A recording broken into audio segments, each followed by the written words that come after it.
नाज़रीन, मैं हूं मारिया खान। मेरे प्रोग्राम मुलाकात में आपको खुशामदीद करते हैं। जैसे कि आप लोग मेरे पहले प्रोग्राम देख रहे हैं, अप्रिशिएट कर रहे हैं और उनको पसंद कर रहे हैं, इसी तरह आगे भी मेरे प्रोग्रामों को अप्रिशिएट करते रहें, पसंद करते रहें। आज के जो मेरे गेस्ट हैं मुलाकात प्रोग्राम के, वो हैं बहुत ही अच्छे बिजनेसमैन भी हैं, बहुत सारे कमर्शियल भी उन्होंने किए हैं, इसके अलावा मॉडल भी हैं। तो चलिए आइए मिलवाती हूँ आपको दी वन एंड ओनली आगा रज़ा से। अस्सलाम वालेकुम। वालेकुम अस्सलाम। कैसे हैं आप? जी अल्हम्दुलिल्लाह ठीक। अच्छा, मैं अभी आपके ऑफिस में जैसे ही आ रही थी तो ऊपर टॉप पे लिखा हुआ था RR। तो मैं जानना चाहूंगी इस RR, इतना शॉर्ट फॉर्म RR का मतलब क्या है? RR एक्चुअली R से रईस और R से रज़ा। हम दो दोस्त थे तो हम लोगों ने ये प्लान करके ये बिजनेस स्टार्ट किया था 2010 में। पहले हम लोग एब्रॉड रहते थे, फिर पाकिस्तान आए तो हम लोग प्लान कर रहे थे क्या बिज़नेस करना चाहिए इस मुल्क में, कौन सा ऐसा बिज़नेस है जिससे ज़्यादा आउटपुट मिले और इस्टेब्लिश हो जाएं। तो RR प्रॉपर्टी कंसल्टेंट का हमने ये प्रॉपर्टी का बिजनेस शुरू किया और अल्हम्दुलिल्लाह। अच्छा, तो ये राज है RR का। जी। अच्छा, तो ये बताएं प्रॉपर्टी का जो बिजनेस है आपका, तो किस टाइप की प्रॉपर्टी का बिजनेस है आपका? प्रॉपर्टी का बिजनेस ऐसा है कि हम फ्लैट्स भी बनाते हैं, टाउन हाउसिंग भी है और शॉप्स है और सेल परचेज है, सारा कुछ है इसमें। इसके अलावा आपने बहुत सारे कमर्शियल भी किए हैं। 2020 में माशाल्लाह आपने अवार्ड भी हासिल किया है, तो इस हवाले से हमारे नाज़रीन को कुछ बताइए। ये एक मेरा साइड में शौक था। तो 2018 में जब मैंने एक बहुत बड़ा कमर्शियल किया तो उसके बाद से लोग फ़ोन करने लगे और चांस देने लगे, बुलाने लगे, तो फिर इस तरीके से ये सिलसिला चल निकला। अभी मुझे एक बहुत बड़े मशहूर सिंगर हैं अरशद महमूद, उन्होंने मुझे अवार्ड भी दिया, उनसे मैंने अवार्ड भी लिया कमर्शियल के। तो इसी तरीके से कांटेक्ट बनते गए और ये मेरा शौक भी था, ये साइड में है, साइड शौक है मेरा। ठीक, तो आपने कौन कौन से कमर्शियल किए, थोड़ा बताएंगे? सबसे पहले मैंने किया टोयोटा का कमर्शियल किया था, टोयोटा फॉर्च्यूनर का। तो उसके बाद से काफ़ी मुझे रिस्पांस मिला। उसके बाद फिर मैंने सुजुकी आल्टो का किया और दूसरे तीसरे काफ़ी एड्स की कमर्शियल की। अच्छा, मुझे ये राज बताएं, ये आपके बैक पे काफ़ी सारी पिक्चर्स लगी हैं जिसमें singer, great singer Arshad Mahmood भी हैं, गुलाम मोहिउद्दीन भी हैं, तो ये क्या राज है? ये सारे मेरे दोस्त हैं और गुल्लू भाई आते रहते हैं यहाँ, और अरशद महमूद तो हमारा बहुत जिगरी दोस्त है। तो इसी वजह से बस एक मोहब्बत है तो इनकी तस्वीरें लगा के रखी हुई मैंने। सही। अक्सर और बेशतर लोग आके पूछते हैं तो उनको कुछ ना कुछ कनेक्शन मिलता है कि आपका ये शौक है। सही। तो ये बताएं, आप एक मॉडल भी हैं। जी। तो अपनी मॉडलिंग के हवाले से कुछ बताएं। ऐसा है कि मैं 3-4 ड्रामे भी कर रहा हूँ जो फ्लोर पे है। अच्छा। और बहुत जल्द उसकी शूटिंग भी शुरू होने वाली है। ठीक है। और आगा फर्रुख साहब प्रोड्यूसर हैं, डायरेक्टर हैं उनके, और कुछ और PTV के भी एक दो मैंने कांटेक्ट किए हैं, वो भी सब फ्लोर पे है, शुरू हो जाएगा। और कमर्शियल जो है ना, कमर्शियल का तो ये है कि जिसका जो प्रोडक्ट होता है वो कांटेक्ट करता है, तो उस तरह से मैं कमर्शियल करता हूँ। और बस ये एक शौक है, लेकिन मैं बेसिकली मेरा तो बिजनेस है ये कंस्ट्रक्शन का ना, लेकिन ये एक शौक है, उसको मैं अवेल करता हूँ। ये शौक आपके अंदर कैसे आया? किसी को देख के आया या खुद से बचपन से था कि मैं ये भी शौक अपना पूरा करूंगा? होता है ना, कुछ ड्रीम बचपन के होते हैं, कुछ बड़े होके आते हैं। हाँ बिल्कुल, आप सही कह रही हैं। हर इंसान ना दुनिया में जो भी है ना, वो कुछ ना कुछ बनना चाहता है। किसी का कुछ बिजनेसमैन बनना चाहता है, हर आदमी तो हर कुछ नहीं हो सकता है ना। तो मुझे ये शौक था, लेकिन मैं चूंकि मिडिल ईस्ट में 25 इयर्स मिडिल ईस्ट में रहा, जब मैं पाकिस्तान आया वहाँ तो अपॉर्चुनिटी नहीं है ना। तो जब मैं पाकिस्तान आया, दोस्तों से मिले, अरशद भाई ने 1-2 लोगों से इंट्रोड्यूस कराया, मैं बड़ा उनका एहसानमंद हूँ। फर्स्ट टाइम मुझे TV स्टेशन अरशद भाई ले गए थे, अरशद महमूद। तो इसी तरीके से सिलसिला बनता रहा, कांटेक्ट होता रहा। तो अल्हम्दुलिल्लाह अभी मैंने मॉर्निंग शो भी किया था नादिया खान के साथ, तो वो प्रॉपर्टी के हवाले से था। अच्छा। और काफ़ी अच्छा प्रोग्राम हुआ, बहुत लोगों ने मुझे दुनिया से फ़ोन किया, बहुत अच्छा प्रोग्राम चला। तो अभी भी बहुत से लोग कांटेक्ट करते रहते हैं, तो ये सिलसिला चल रहा है। ज़्यादा किस हवाले से कांटेक्ट करते हैं? मार्केटिंग के, मॉडलिंग के, या किस टाइप के, कमर्शियल के हवाले से? हाँ, कमर्शियल के हवाले से ज़्यादातर कमर्शियल के हवाले से। सही जी। तो अब तक आपने मॉडलिंग कहाँ की है और किस टाइप की मॉडलिंग करते हैं आप? देखिए मॉडलिंग तो कोई भी प्रोडक्ट हो, कोई भी कुछ हो, उसमें तो मेरा कोई इन्वॉल्वमेंट नहीं है। अगर कोई गारमेंट्स का है, अगर वो मुझे लेना चाहता तो मैं कर लूँगा, कोई बिल्डर्स का है करना चाहता तो कर लूँगा, ऑटोमोबाइल्स का है, ये अच्छा। जो भी है, जो भी है। सही। कुछ होते हैं ना सिलेक्टेड लोग होते हैं, नहीं भाई हमें यही वे करनी है और यही मॉडलिंग करनी है, अदरवाइज और नहीं करनी। नहीं, ऐसा नहीं है मेरे साथ। मैं मॉडलिंग कर रहा हूँ, बिजनेस कर रहा हूँ, ड्रामे कर रहा हूँ, सब कर रहा हूँ, बस टाइम को मैनेज कर लेता हूँ। सही बिजी रखते हैं। हाँ, टाइम को मैनेज कर लेता हूँ। ये शौक होता है इंसान का। हर इंसान चाहता है वो उसकी पब्लिसिटी, हर इंसान चाहता है कि भाई अगर कहीं से गुजरूं तो ये कहे यार ये उस ड्रामे में आया, ये उसमें आया, ये इसमें आया, होता है ना। जी, हाँ, अभी मैं एक कमर्शियल कर रहा था ओशन मॉल पे, तो वो एक लालची बाप का कैरेक्टर था। अच्छा। तो हाँ, वो जहेज के सिलसिले में आप बिलीव करें तो वो एक फैमिली खड़ी हुई थी, तो वो मैं शूटिंग कर रहा था, तो वो 3-4 लड़कियां अपनी माँ से कुछ कानों में कोई बात कह रही, गॉसिप कर रही थी वो। फिर एक लड़की, अम्मी ये वही है लालची बाप। उसमें एक लालची बाप का कैरेक्टर था, बड़ा फेमस कैरेक्टर था। सही जी। तो अभी मैं भी कुछ बोलूँ आपसे कि मुझे भी एक ब्रेक लेना है। जरूर ब्रेक तो जरूरी है। जी बिल्कुल।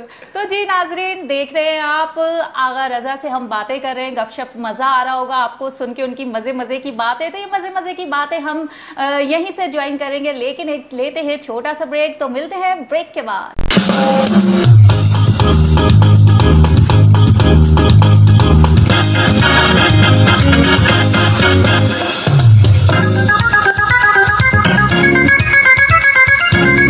वेलकम बैक नाजरीन। मुलाकात में हमारे साथ आज के मेहमान जो हम बातों का सिलसिला मुनक़ता करके गए थे, आगा रजा हमारे साथ हैं, तो वहीं से चलते हैं और करते हैं उनसे मजे की गपशप वापस।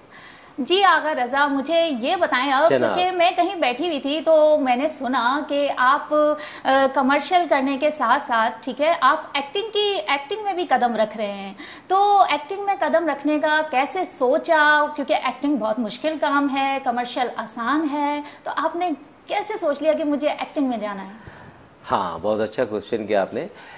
मेरे दोस्त हैं अरशद महमूद, सिंगर, उन्होंने मुझे कहा था कमर्शियल के साथ साथ आप ड्रामा भी करें। तो उन्होंने मुझे एडवाइस दिया था।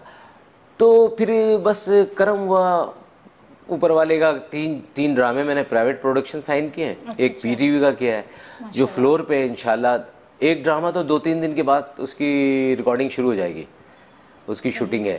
सही। तो ये अरशद भाई ने मुझे पुश किया कि रज़ा भाई आप कमर्शियल आपका बहुत बेहतरीन है और बड़े लोगों ने पसंद किया, आप ड्रामे की तरफ जाएं। क्योंकि बेसिकली वो भी आपको पता 3-4 फिल्मों में हीरो रहे, माशाल्लाह, वो तो बहुत खूबसूरत इंसान है। जी बिल्कुल। लेकिन उनके कहने पे अरशद भाई ने मुझे कहा कि आप ड्रामा भी करें। तो फिर बस 2-4 लोगों से उन्होंने मिलवाया भी और अल्हम्दुलिल्लाह 3 ड्रामे मैंने साइन कर लिए हैं, जो अनकरीब उसकी शूटिंग शुरू हो जाएगी। सही। और एक पीटीवी का भी करीब इंशाल्लाह। सही। अब थोड़ा आपके मार्केटिंग की तरफ, बिजनेस की तरफ आ जाते हैं। अच्छा, मुझे ये बताएं कि आजकल लोगों के साथ बहुत फ्रॉड हो जाता है, धोखा हो जाता है, ठीक है, प्रॉपर्टी लेते हैं मगर या तो ऐसे होता है डीलर गायब हो जाते हैं, जगह पे नहीं होते, पैसे उनके लेके फरार हो जाते हैं, इस तरह के बहुत केसेस आ रहे हैं। तो आप क्या बताएंगे कि ये केसेस हर कोई कर रहा है या कुछ लोग मार्केटिंग के कर, क्योंकि लोगों का एतबार, भरोसा, ट्रस्ट जो है वो उठ चुका है इस चीज़ से? बड़ा अच्छा क्वेश्चन किया आपने और बड़ा वैलिड क्वेश्चन है। देखिए, इसमें इम्पॉर्टेंट चीज़ ये है कि अगर कोई प्रोजेक्ट लॉन्च करता है तो सबसे पहले इंसान को चाहिए वहाँ जाके ये देखे कि ये आबाद, हमारी एसोसिएशन है, बिल्डर एसोसिएशन, आबाद का मेंबर है या नहीं है। समझ गए? अगर वो आबाद का मेंबर है तो वो आपके साथ कोई जिगजैग नहीं करेगा। समझ गए? उसके आबाद की जिम्मेदारी होती है, वो मेंबर होता है, परमिशन लेता है, एनओसी देके। आप सस्ते के चक्कर में जो बेचारे मासूम लोग फंस जाते हैं कच्ची आबादियों में, जो लिटिगेशन का लैंड होता है वहाँ पे ग्राउंड +4 या 5 के प्रोजेक्ट, उसका कुछ पता नहीं, ना वो आबाद का मेंबर होता है, आप किससे क्लेम करेंगे? आबाद हमारा एक इदारा है, समझे? कराची में 200-300 बिल्डर्स हैं, सारे उसके मेंबर हैं। और दूसरी बात ये तो कराची के हवाले से, जो बेचारे गाँव देहात में इनोसेंट लोग हैं, अगर वो कोई प्रॉपर्टी ख़रीदते हैं, फ़र्ज़ करें कोई घर ख़रीदते हैं, तो उससे सबसे पहले उससे कहें कि भाई हमारा तुम्हारा जो है ये डील हो गई, डन है, इतने में हम ले रहे हैं, अब तुम्हें ये कंडीशनल मैं चेक दे रहा हूँ, तुम मुझे इसके डॉक्यूमेंट्स दो, उस डॉक्यूमेंट्स की कॉपी लेके इदारे से जाके कंफर्म करें कि भाई ये इट इज़ क्लियर, ये सही है या नहीं है। तो 10 दिन का आप पोस्ट डेटेड उसको चेक दें, इस दौरान जाके आप उस पर कंफर्मेशन कर लें, इदारा आपको बता देगा कि भाई ये सही प्रॉपर्टी है, अब आप जाके डील करें। अगर गलत प्रॉपर्टी होगी, कोई लिटिगेशन होगा, वो आपको बता देगा नहीं नहीं इसमें लिटिगेशन है, कोर्ट मैटर है, ये मत लो। ये उन लोगों के लिए जो बेचारे गांव देहात वगैरह में। कराची में तो फिर भी पढ़े लिखे लोग हैं, जाते हैं देखते हैं, लेकिन मैं फिर भी कहता हूँ जो भी प्रोजेक्ट अनाउंस करते हैं वहाँ जाके बोलें भाई इनके पास एनओसी फॉर सेल है या नहीं है। वो बाकायदा उसके पोस्टर पे, बैनर, स्पेस पे लिखा रहेगा एनओसी फॉर सेल, आबाद का मेंबर है या नहीं है। तो ये है सिलसिला कि आप इस तरीके से जज कर सकते हैं। बताएं कि हमारे कराची में तो प्रॉपर्टी बहुत महंगी हो गई है, ठीक है, और रेंट भी बहुत महंगे हो गए, उसके एडवांस भी बहुत कॉस्टली हो गए हैं जो नॉर्मल लोग गांव देहात के पे नहीं कर सकते। तो उनके लिए क्या होना चाहिए ऐसा बिजनेस मार्केटिंग का कि उनको भी घर प्रोवाइड हो? देखिए कराची की रिक्वायरमेंट 10 लाख हाउसिंग स्कीम की, 10 लाख घर सालाना चाहिए। इसी वजह से इस पे अब गवर्नमेंट जो है ना, देखिए ये गवर्नमेंट है ना, ये अब स्टेट प्रॉपर्टी वालों को रजिस्टर्ड कर रही है, बड़ा अच्छा इकदाम है। वरना होता ये था कि 2 टेबल छोटी सी शॉप लेके जी प्रॉपर्टी डीलर, आपने उसको टोकन दिया, ये दिया, कल उसका पता नहीं। जी। रजिस्टर्ड होने में ये होता है कि उसकी रिक्वायरमेंट होती है, रजिस्टर्ड है भाई ये। तो एक तो ये बड़ी अच्छी गवर्नमेंट ने ये काम किया, और मैं खुद कहता हूँ कि रजिस्टर्ड होना चाहिए। उसकी कुछ फीस है वो गवर्नमेंट को देंगे रजिस्टर्ड। अगर ये रजिस्ट्रेशन की वजह से बहुत से फेक प्रॉपर्टी डीलर तो भाग जाएंगे। सही। एक छोटी सी शॉप लेके एक बंदा 2 टेबल लेके बैठ जाता है, जी आप गए जी ये इतने का सौदा, जी 1 लाख रुपए टोकन, उसकी 10,000 की टेबल है, 20,000 का ये किराया का, ये खत्म किया, वो 1 लाख 2 लाख रुपए लेके भाग गया, वो तो बेचारा रुल गया, प्रॉफिट हो गया उसे। हाँ, जो रजिस्टर्ड है वो ऐसा नहीं करेगा। सही। तो ये बड़ा अच्छा गवर्नमेंट का इकदाम है। हाउसिंग इसकी 10 लाख घर की रिक्वायरमेंट है, वो गवर्नमेंट अब उस तरफ तवज्जो दे रही है। कच्ची आबादी इलीगल है, ठीक है, कच्ची आबादी में जो लोग घर बनाते हैं वो सस्ते के चक्कर में बेचारे मासूम लोग पता नहीं किस तरीके से पैसे जोड़ते हैं, किस तरीके से उधार लेते हैं, लोन लेते हैं, अजीज़ों से मंगवाते हैं, और उनका अगर 10, 15, 20 लाख रुपए डूब जाए तो उनके लिए तो बहुत बड़ी रकम है ना। तो ये सारी चीज़ें मैं उन लोगों से भी दरख्वास्त करता हूँ, कहीं भी जाएँ, कोई भी प्रोजेक्ट में जाएँ, पहले देखें ये आबाद का मेंबर है, इसके पास एनओसी फॉर सेल है या नहीं है, फिर आप बुकिंग कराएं, अदरवाइज आप नहीं करवाएं। अच्छा, अब आपकी मार्केटिंग बिजनेस के हवाले से बात हो गई, एक्टिंग के हवाले से हो गई, कमर्शियल के हवाले से हो गई, बचपन के हवाले से भी तो कुछ बताएं कि बचपन में आप कैसे थे? बचपन ऐसा था कि मैं बड़ा खिलाड़ी टाइप का बंदा था, बहुत ज़्यादा ना, हर वक्त क्रिकेट खेलता रहता था। अच्छा। जिसकी वजह से घर वालों से बड़ी पिटाई भी मिली। तो मैंने मैट्रिक किया, स्कूल की तरफ से मैं क्रिकेट खेलने गया लाहौर, काफ़ी शहर में मैंने क्रिकेट खेला। फिर मैंने इंटर में कॉलेज की तरफ से मैंने क्रिकेट खेला। तो लेकिन बहरहाल वो फिर जॉब का कुछ सूरत हाल ऐसी रही कि वो जॉब की वजह से फिर मैं मिडिल ईस्ट चले गया। 1988 में मैं मिडिल ईस्ट चले गया अराउंड, फिर सारी ज़िंदगी वहाँ रहा। तो आपने इतना क्रिकेट खेला तो आपने ये नहीं सोचा मैं इतना क्रिकेट खेल रहा हूँ तो मैं पाकिस्तानी टीम में चले जाऊँ, अगर अच्छा खेल रहा हूँ तो अपने पाकिस्तान के लिए भी कुछ नाम रोशन करूँ? देख बात बताऊँ, हजारों क्या लाखों लोग हैं, बस परवरदिगार किसी किसी को चांस देता है। हजारों लाखों लोग हैं, मैं जानता हूँ। अब ये मेरा बेटा है, ये ऑस्ट्रेलिया का मॉडल है, टॉप का मॉडल है। Oh great. अब ये इसको एक जुनून था बॉडी बिल्डिंग का, वेट लिफ्टिंग का, और ये मिस्टर ऑस्ट्रेलिया है। ये आपसे बिल्कुल मैच नहीं हो रहा। अच्छा, ये हाँ बिल्कुल ये बिल्कुल मैच नहीं। अच्छा, ये वो ब्लैकिश तस्वीर नजर आ रही है, लेकिन ये ऐसा नहीं, इस पे वो कुछ मलते हैं ना फिटनेस चैंपियनशिप के लिए। हाँ, लेकिन ये बिल्कुल गोरा है, अच्छा है। तो ये शौक की बात होती है। इसको अपॉर्चुनिटी ये मिली कि मैं एक सेटल था, तो मुझे तो स्ट्रगल करना पड़ा ना, मेरे वालिदैन तो वो अफोर्ड नहीं कर सकते थे। तो ये बच्चों को मतलब ये कि किसी चीज़ की टेंशन नहीं हुई ना, ये सारी तकदीर की बात होती है। सही। चलें, आपके पास एक फाइटर बेटा भी है। छोटा बेटा मेरा फुटबॉलर है। हाँ, वो 18 ईयर्स का है। अच्छा। वो काफ़ी दुनिया गया अपने स्टडी स्कूल की तरफ से, मलेशिया, श्रीलंका, इधर उधर, उसको जुनून है। अभी वो इंग्लैंड जा रहा है, बस शौक है उनको, अपॉर्चुनिटी मिली हुई है, मैंने कहा चले कोई बात नहीं। सही।